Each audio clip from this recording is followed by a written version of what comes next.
Although there is one more story I'll share with you. One time I went to a bar. I was like 21, 22, in college. I think I've told you this story. Mm-hmm. And there was an older woman, and I walked in with my roommate, and he was a couple years older than me. Very good-looking guy. And I walked into the bar, and this woman was sitting on the bar stool, and I could tell that she had taken off her wedding ring. She was very trash. She was probably like late 30s, early 40s. I would say early 40s. And my friend, there was only one seat available, and it was next to her. So my friend took it, and I stood. So my friend was sitting, and I was standing, and I was off to her side. He started talking with her. She turned to me and said, "Oh my gosh, like, you're so handsome. Look at this baby face. Oh my God." And she's very drunk. I can tell she's intoxicated. Of course. And so she looks at me and she says something along the lines of, "How would you like to get lucky tonight?" And I said, "No, thank you." And it wasn't because she was unattractive. It was because I felt like there were some intentions here, because I was under the impression that she probably was married. She kept talking about how she was going through a divorce and everything else, but I didn't believe it, because it just seemed very fishy. Okay. And I didn't want to perpetuate anything. It wasn't as though she was unattractive, although I did not find her attractive. Yeah. But it came down to more so her personality. And eventually what she did was, she said, "I would love to get a kiss from one of you boys." And my roommate, who was in a joking way, not thinking that she's serious, thinking that she's just drunk and stupid, said, "Oh, well, you should kiss Matt."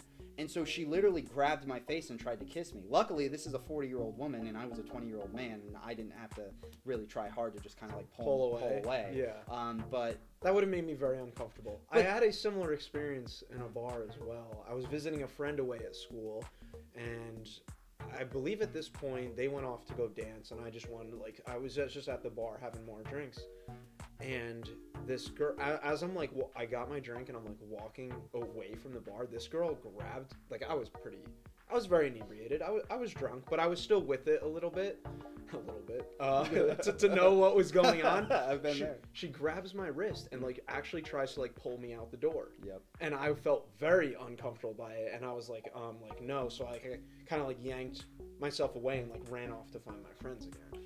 It's funny you bring this up, and I maybe we'll end on this point.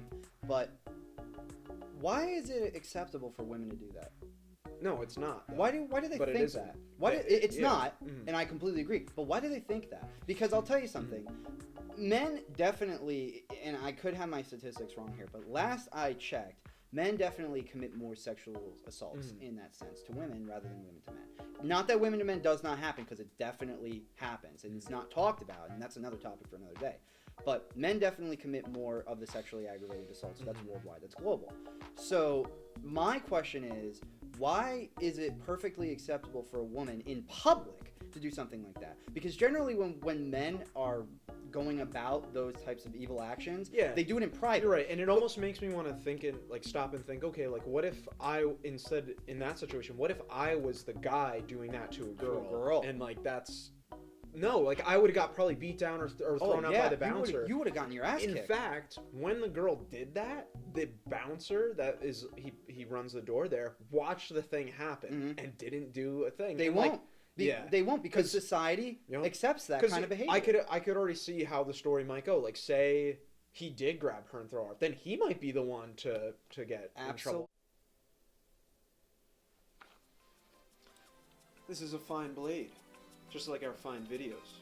Make sure you subscribe, like, comment, ring that notification bell, and you can further support us by following us on all our social media, which includes Snapchat, Facebook, Instagram, and Twitter, and Patreon. Thank you.